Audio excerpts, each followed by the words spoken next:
welcome back to the Planning Pulse brought to you by Acorio. My name is Matt Harvison. With me today, again, in our integration mini-series, joining me is Dmitry. Dmitry, how are we doing today? Doing good. Thank you, Matt. Yeah, well, we're excited to have you here. It's an exciting topic for us. It is something that just came out with really the latest release. We're talking cloud data warehouse connectors today. And really, Dimitri, before we dive into some of the material, what is a cloud data warehouse connector? What can our customers and people who are listening in, what do they need to know about what a cloud data warehouse connector is? Absolutely.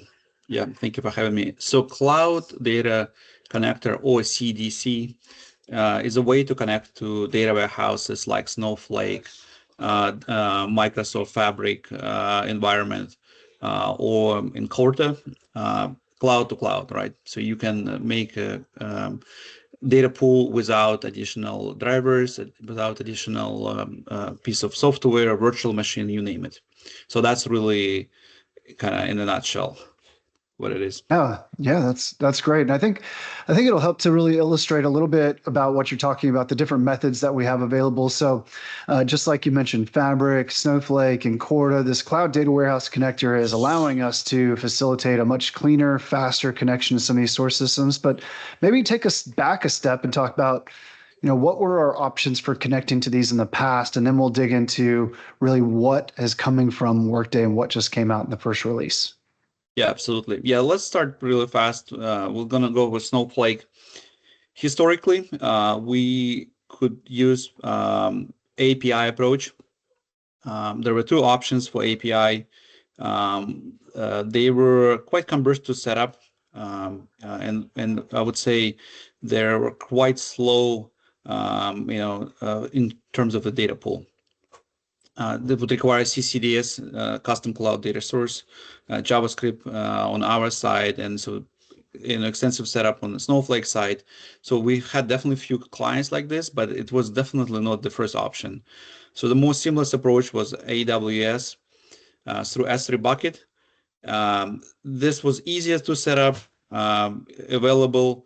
Again, limitation on the size, and it's a not live connection, right? API was a live connection, but AWS S3 is not. JDBC, great for large data pools, but would require virtual machine and data agent. Again, not ideal. Now, SFTP is the last frontier, so always works. Again, not live, can handle larger volumes. Again, not real time, and so not ideal altogether. So, Totally. and then we Yeah. have CDC. Virtually takes maybe 5 to 10 minutes to set it up. And after that, you are able to see all the views that are exposed to the user. So now the time spent previously writing JavaScript, you can spend on something more useful. All right. Gotcha. So that's Yeah. for the Snowflake. For Microsoft environment, like SQL servers, we call it now Fabric layer.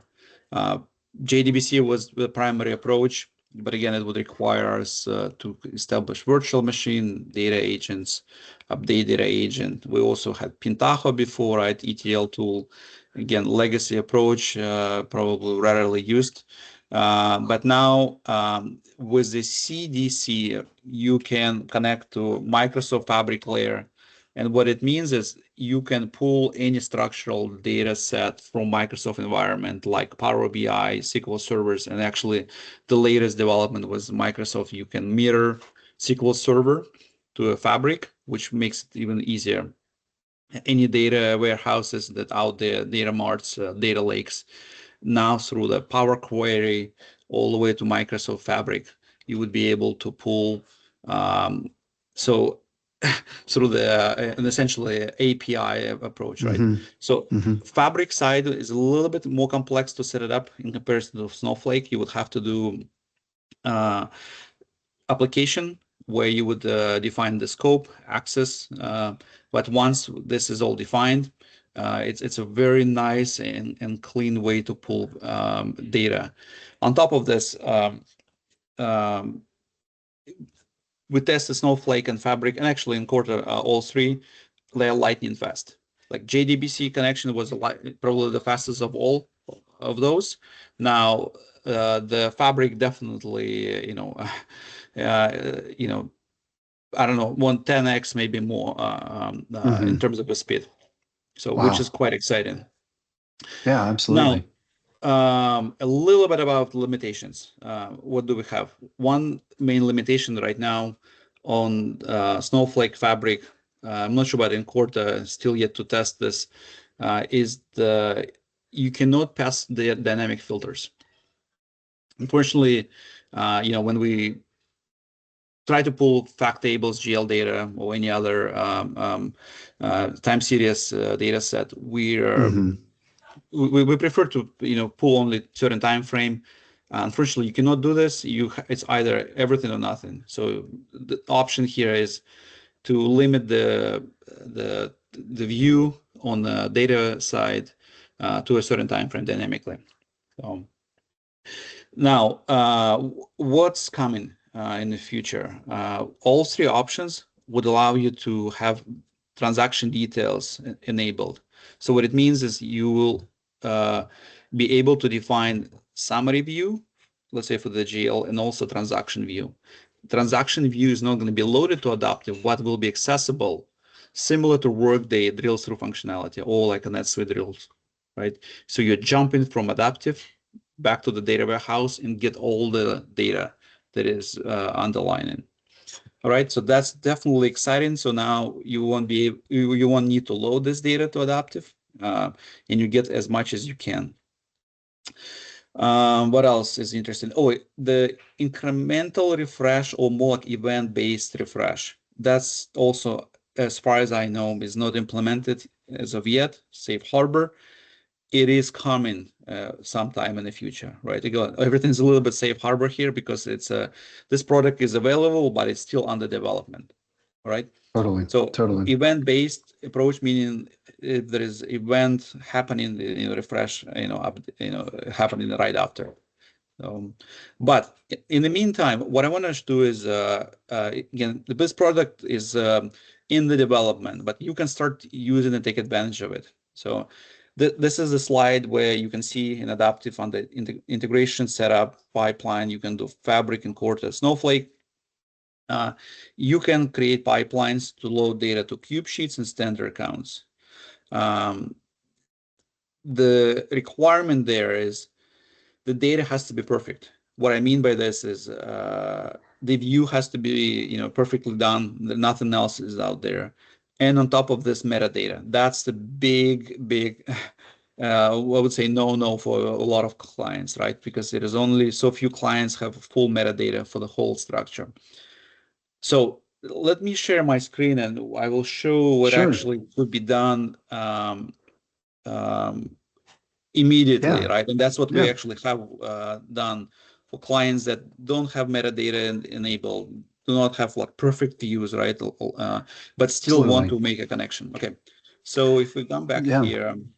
And I know that you're going to do a live demonstration. So anybody who's listened to or watched Planning Pulse before, no stranger to live demonstration here. So Dmitry, let's see. All right. I've got adaptive pulled up here on the screen. We look good to go. Absolutely. So as you previously used to do this in design integration, you are able to create a data source. And so now to do one, so you would just create cloud connector. From there, you will select what type it's a Fabric in Corta or Snowflake. So once you select Snowflake, you would be able to create credentials. I already have one. So, and from there, you will define account, database name, or table names. You don't need to set up table names if you don't want to, but if you want to limit the result, you can. So, and from there, the connection is established. So you import structure, you import data. And so kind of to demonstrate this, I have 3 connections set up. One for Snowflake. This is how it looks. This is the Snowflake demo account. You can see account. Take a note. This is the way you have to extract it with this format. If you don't do this way, it's not going to work. Database name and the table that I wanted. So quick and easy. Again, lightning fast. Now, once data in the staging area, so you know what to do. If you deal with design integration, you can make connections through loaders, tasks. You can define mappings, SQL filters, business logic, business filters, any way you need it. That's really it. So again, if your data is not perfect, but you want to take advantage of those cloud connectors, you can use them without setting up pipelines. Now, once you set up pipeline, this is an example that we did, by book through UI, took some time. We were able to create it. The next step here, what Adaptive is doing, it allows you to actually create data sources, loaders, and tasks that belong to this pipeline. So what this means is the connection was created through UI, but it shows up in design integration as a normal connection, as a normal loader. From there, you can adjust everything that you need the way you need it. So really important. So again, this was created through UI, but you can adjust it later. You can add business rules later. You cannot do this on a pipeline setup side, but you can do it here. All right.